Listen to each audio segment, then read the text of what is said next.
Bienvenue à tous et bienvenue dans les affaires mondiales en contexte. Si vous êtes nouveau, merci beaucoup de me rejoindre. Le prix de l'or vient d'atteindre un nouveau sommet alors que les tensions mondiales, les inquiétudes liées à la dette et l'évolution des circonstances monétaires redéfinissent les économies du monde. Mais malgré cette envolée historique, le secrétaire au Trésor, Scott Bessent, a un message clair.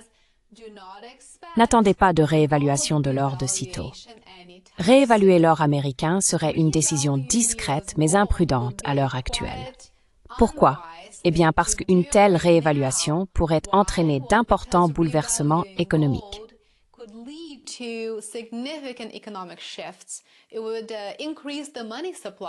Cela augmenterait la masse monétaire et aurait un impact sur l'inflation. Cela ferait grimper l'inflation. Donc, ce n'est pas un pari que quiconque raisonnable est prêt à prendre, surtout alors que l'économie américaine ralentit, au point que de nombreux économistes s'inquiètent en réalité de la stagflation et non de la réévaluation de l'or. Puisqu'il y a tant de malentendus à ce sujet, de ce que cela signifie pour les réserves d'or des États-Unis et pourquoi cela vous concerne. Commençons par les chiffres. Début mai, le prix de l'or a bondi.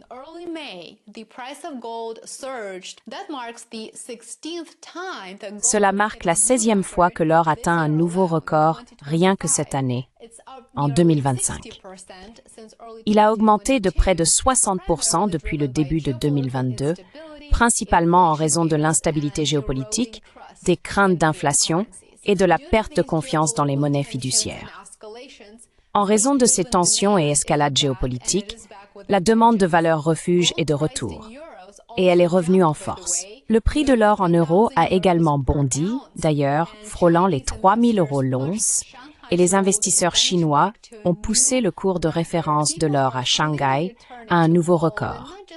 Il est clair que les gens se tournent vers l'or, et pas seulement comme investissement, mais aussi comme protection. Cependant, laissez-moi vous dire que rien de tout cela ne signifie qu'il serait logique pour les États-Unis de réévaluer leurs réserves d'or. Et voici le plus surprenant. Malgré l'ascension fulgurante de l'or, les États-Unis continuent de valoriser officiellement leurs réserves d'or à seulement 42,22 $ l'once, un prix fixé en 1973, il y a plus d'un demi-siècle. Et ce n'est pas une erreur, c'est intentionnel. Ce taux est utilisé à des fins internes de bilan.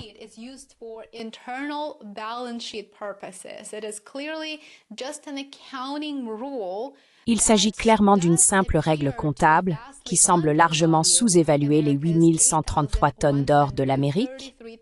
La différence d'ailleurs entre ce prix comptable de 42,22 $ et le prix du marché actuel représente en fait une plus-value latente sur l'or national.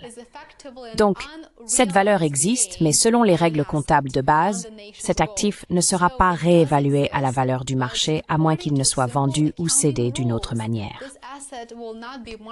Lorsque le secrétaire au Trésor, Scott Bessent, est récemment apparu dans le populaire podcast All In, certains d'entre vous l'ont peut-être regardé, les spéculations ont naturellement explosé. Il ne s'agissait que de pure spéculation et, dans de nombreux cas, de vœux pieux.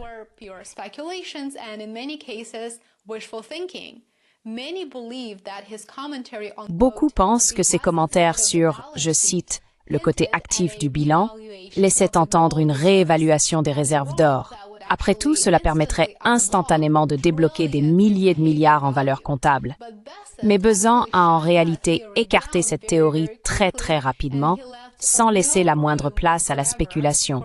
Il a clairement déclaré, et je le cite, « Nous ne réévaluons pas l'or ». Ce sont ses mots. Il a plutôt une autre stratégie.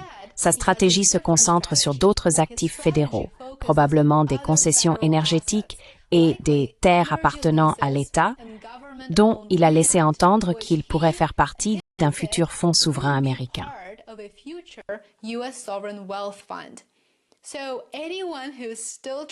Donc, toute personne qui essaie encore de vendre l'idée d'une réévaluation de l'or imminente ou à l'ordre du jour n'est probablement pas vraiment à jour, très probablement, sur la position du secrétaire au Trésor Buzan, qu'il a déjà clairement exprimé.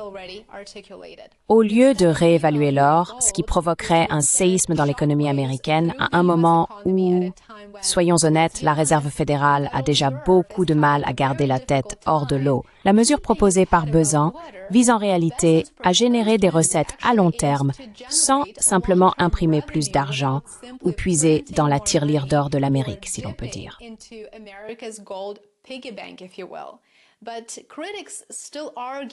Mais les critiques soutiennent toujours que ne pas moderniser la valorisation de l'or est une occasion manquée.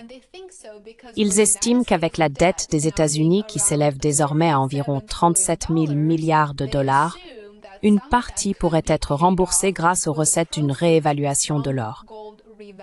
Comme je l'ai mentionné lors d'un de mes récents entretiens avec l'économiste Ryan McMaken, la réévaluation de l'or ne suffirait même pas à rembourser une fraction significative de notre dette nationale.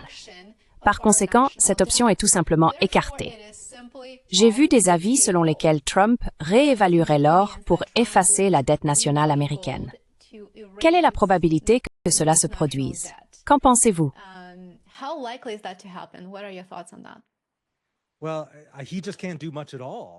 Eh bien, il ne peut vraiment pas faire grand-chose avec la dette en utilisant l'or tel qu'il existe actuellement, en supposant qu'il soit bien là, encore une fois, n'est-ce pas?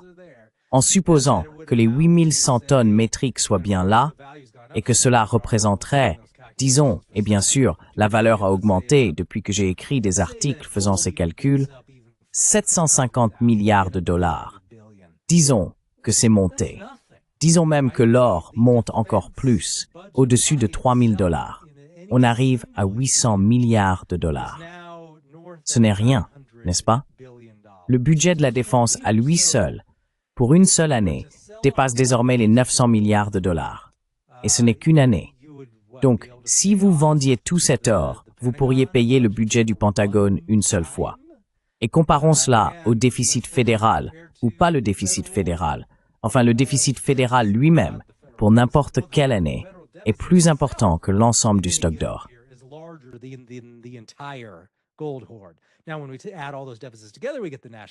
Maintenant, si l'on additionne tous ces déficits, on obtient la dette nationale, qui s'élève à environ 37 000 milliards de dollars. Eh bien, 1 trillion, c'est 1000 milliards. Donc nous n'avons même pas 1 trillion de dollars en réserve d'or.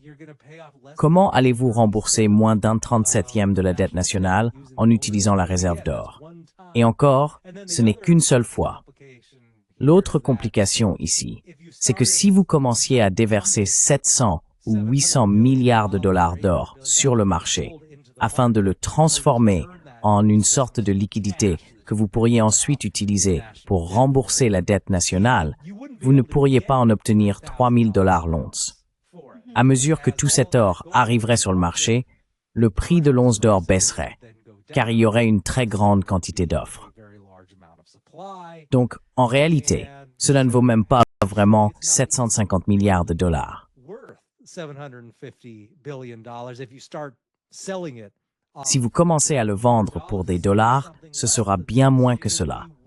Vous serez donc largement en dessous même d'une année du budget du Pentagone. Il n'est donc absolument pas réaliste de dire que cela pourrait, de quelque manière significative, faire partie d'un plan fédéral pour rembourser la dette nationale.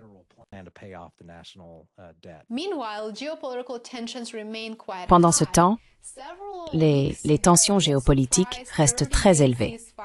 Il y a plusieurs semaines, un cessez-le-feu surprise de 30 jours entre l'Ukraine et la Russie a été négocié lors d'un simple appel téléphonique. Cependant, depuis, nous n'avons pas eu de succès. Désormais, les négociations de paix sont au point mort, et les discussions entre les États-Unis et l'Iran semblent progresser assez lentement, avec de nombreux obstacles et de nombreuses tentatives de, disons, certains acteurs, certaines parties prenantes, de saboter ces pourparlers alors qu'ils envisagent une escalade plus large au Moyen-Orient avec l'implication directe des États-Unis.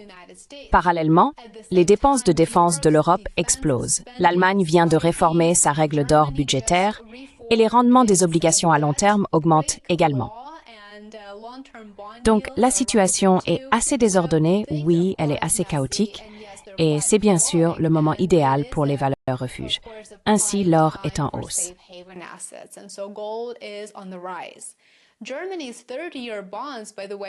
Les obligations allemandes à 30 ans, d'ailleurs, ont été vendues à des taux d'intérêt plus élevés, alors que Berlin s'oriente vers la militarisation. Le chancelier sortant Olaf Scholz, vous vous en souvenez peut-être, avait qualifié cela de desserrage des chaînes de l'austérité passée. Cela signifie que toute cette volatilité est en train de transformer le sentiment des investisseurs, non seulement aux États-Unis, mais aussi en Europe et dans d'autres régions du monde. Les marchés mondiaux vacillent et il est raisonnable de s'attendre à ce que cette volatilité se poursuive. Car ce qui était auparavant les guerres du président Biden devient rapidement les batailles du président Trump. Maintenant, très rapidement, parlons de l'argent. L'argent, souvent considéré comme le cousin de l'or, n'a pas vraiment réussi à suivre. Il a chuté de plus de 2% après avoir brièvement atteint un sommet de 12 ans. Ce qui rappelle que si l'or brille en période de chaos, l'argent reste étroitement lié à la demande industrielle et au sentiment de risque plus large.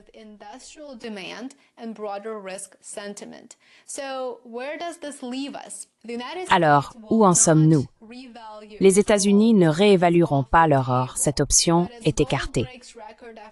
Mais alors que l'or bat record sur record et que la volatilité économique mondiale persiste, l'or prouve une fois de plus qu'il est un indicateur des changements mondiaux et qu'il faut y prêter attention. Merci d'avoir regardé cette vidéo. J'espère que ce court format a permis de clarifier la question. N'oubliez pas de montrer votre soutien. Aimez, abonnez-vous et partagez, ça m'aide énormément et compte beaucoup pour moi. Pour du contenu exclusif, je travaille sur plusieurs nouveaux projets. Pensez à consulter mes autres réseaux sociaux et à vous abonner à ma newsletter sur Substack, worldaffairsandcontext.com. J'aimerais beaucoup vous y retrouver. Passez une excellente journée et on se retrouve ici demain. À bientôt.